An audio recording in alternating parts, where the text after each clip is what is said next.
कौन पूछता था मुझे तेरी बंदगी से पहले, मैं तो बुझा हुआ दीपक था तुझसे मिलने के पहले। आप सभी को सुरेंद्र दास का नमस्कार। केवल खुदा ही खुदा, इस जहाँ में इंसा कहाँ है, इसलिए कोई क्या दे सकता है, कोई क्या किसी से ले सकता है। इधर देने वाला खुदा, इधर लेने वाला खुदा। जब इंसान को इस बात का आभास हो जाता है कि सब परमात्मा की कृपा से हो रहा है, तो उसको दुख नहीं व्यापता उसको है। जब हनुमान जी जाते हैं लंका पे, तो वहाँ पर बहुत लोगों की हत्या कर देते हैं, लंका जला डालते हैं।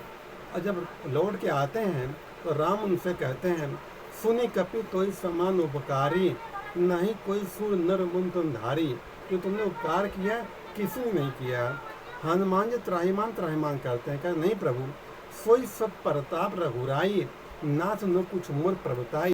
मैंने कुछ नहीं किया, आपकी कृपा से हुआ है। तो हनुमान जी पाप से बच गए। वो कहते हैं मैंने कुछ किया नहीं, सब आपकी कृपा से हुआ है। और वास्तव में सब कुछ परमात्मा की कृपा से ही हो रहा है। क्योंकि जब से हुआ हूँ तुझसे रूबरू, करता भी तू, भरता भी तू, हरता भी तू, धरता भी तू, हर तरफ तेरा जलवा, हर तरफ तू ही तू है। कि तू करता मैं तू हुआ, रही न मुझ में हूँ, वारी तेरे नाम की, जी देखूँ ते तू। भगवान गीता में कहते हैं अर्जुन से कि चलता हुआ, उड़ता हुआ, खाता हुआ, पीता हुआ, सोता हुआ, जागता हुआ, आँख खोलता हुआ, आँख मूंदता हुआ, इंसान ये न समझे कि मैं कर रहा हूँ। इंद्रियां अपने आप बरत रही हैं, सारा कार्य प्रकृति का अपने आप स्वयं हो रहा है। इंसान कहता है मैं कर रहा हूँ, ये इंसान का अहम है। यही अहम दुख का कारण बन जाता है। ये एक बार हमें जैन मुनि का प्रवचन सुनने का हमें सौभाग्य प्राप्त हुआ। जैन मुनि समझा रहे हैं कि जीवन में बुरे कर्मों से, बुरे विचारों से कैसे दूर रहा जाए। जैसे बिजली का तार होता है, हमें करंट लग जाता है, हम अगर दोबारा बार बार छूते हैं तो बार बार करंट मारता हमको है। जैसे कोई गर्म चीज़ होती है, अगर हम बार बार छूते उसको हैं तो हाथ में छाले पड़ जाते हैं। जैसे कोई रास्ते में जा रहे हो, कोई कांटा लग जाता है और वो न निकाला जाए उसको, तो वो कांटा भीतर घुसता चला जाता है। इसी तरह हमारे मन में जो नेगेटिव विचार होते हैं, ये हमें पल पल दुख देते हैं। नेगेटिव विचार दुख ही क्यों देते हैं, सुख कभी नहीं देंगे। अच्छे विचार सुख देंगे और नेगेटिव विचार हमें हमेशा दुख देंगे। और जैसे नेगेटिव विचार आया, कोई बुरा विचार मन में आया, अगर तुरंत न निकाला जाए उसको, तो दिमाग में प्रवेश कर जाते हैं हुआ है। जैसे कांटा घुसता है और न निकाले हम और चलते रहें तो कांटा भीतर घुसता रहता है। इसी तरह इंसान के अंदर जो बुरे विचार होते हैं, अगर तुरंत न निकाला जाए तो भीतर घुसते रहेंगे उसके और जा कर के तकलीफ देंगे खाली। तो हमारे बुरे विचार हमें ही तकलीफ देते रहते हैं खाली वो हैं।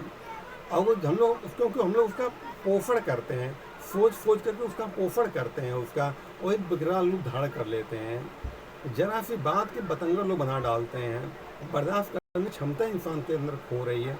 समाज टूट रहा है, परिवार टूट रहा है, देश टूट रहा है। कोई इसी बात सुनना ही नहीं चाहता है, बर्दाश्त करना ही चाहता है।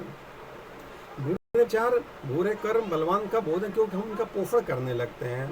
उनके मन में बार बार विचार लाने से मजबूत हो जाते हैं, वो हमारे ऊपर कंट्रोल कर लेते हैं। जैसे हम एक आधा गिलास पानी 1 मिनट हाथ में पकड़े रहें, 1 मिनट के लिए कोई फर्क नहीं पड़ता है। 1 घंटे पकड़े रहें, हाथ भारी कर देगा।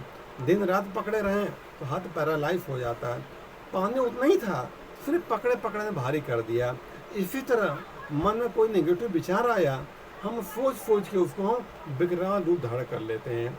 और यही इंसान के अंदर दुख पैदा कर डालते हैं, जीवन इंसान का बर्बाद कर डालते हैं। अगर के आइए एक छोटी सी कहानी सुनाते हैं आपको। एक भगवान का भक्त था, मंदिर था, भगवान पूजा पाठ किया करता, गांव में मंदिर बना हुआ था वहाँ पर वो।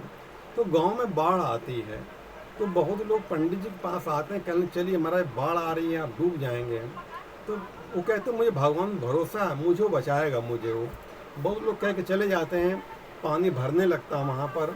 तो कुछ लोग नाव से आते हैं और कहते हैं पंडित चलिए पानी भर रहा है, आप डूब जाएंगे। कहते नहीं मुझे भगवान में भरोसा है, मुझे भगवान बचाएगा हमको। वो भी चले जाते हैं, पानी बहुत भर जाता है, वो मंदिर के गुम्बद पे जाके बैठ जाता है वहाँ पर। पानी बहुत भर रहा होता है, तो सरकार हेलीकॉप्टर भेजती है कि जो कोई बचा हो उसको ले आओ। हेलीकॉप्टर से आवाज़ करते हैं कि आप सीढ़ी फेंकते हैं कि पकड़ के चले आओ। कहते मुझे, वो कहता मुझे नहीं, भगवान भरोसा, मुझे भगवान बचाएगा वो। आखिर पानी भर जाता पूरा और वो डूब के मर जाता उसमें। मर कर भगवान के पास जाता है और कहता है परमात्मा आपने मेरे साथ अन्याय किया है, मुझे आपके ऊपर भरोसा था और आपने मुझे बचाया नहीं। भगवान कहते हैं अरे मूर्ख कहीं के, जब गांव में पानी भर रहा था मैंने कई लोगों को भेजा तेरे पास कि बाढ़ आ रही चले आओ, तुम नहीं आए। तो जब पानी भर गया तो मैंने नाव भेजी तुम्हारे लिए, फिर भी तुम नहीं आए। तो जब पानी बहुत ज़्यादा भर गया तो मैंने तेरे हेलीकॉप्टर भेजा, फिर भी तू नहीं आया, इसमें मेरी क्या गलती है। उसको इस बात का आभास होता है कि हाँ मेरी गलती है, उससे क्षमा मांगता है ये। तो इंसान इतने गुनाह करता है कि भुलाने काबिल नहीं है, परमात्मा फिर भी क्षमा करता है, क्षमा करने के काबिल नहीं है।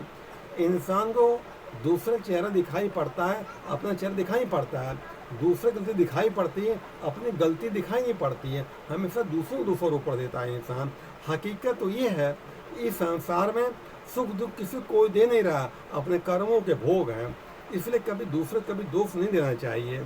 जब सीता को वनवास होता है तो सीता घास में लेटी होती हैं, तो केवट लक्ष्मण से कहता है कैकेयी ने बड़ा इनके साथ अन्याय किया है, कहाँ महलोक राजकुमारी और कहाँ जंगल भेज दिया इनको।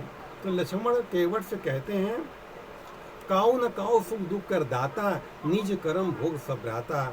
इस संसार में सुख दुख किसी को नहीं दे रहा, अपने कर्मों के भोग हैं। कभी किसी को दूसरे को दोष नहीं देना चाहिए। यही बात वशिष्ठ भरत से कह रहे हैं। भरत कहते हैं हमारे भैया इतने सीधे साधे, उनको वनवास क्यों हो गया। तो वशिष्ठ कहते हैं सुनहु भरत भाभी प्रबल, बिलक कहूँ मुनिनाथ, जीवन मरण हानि लाभ यश अपयश सब विधि हाथ। और विधि क्या है, विधि हमारा कर्म विधाता, जो हमने किया है वो ही हम भोग रहे हैं। इसलिए कभी किसी दूसरे को दोष मत देना। इसी बात में विराम।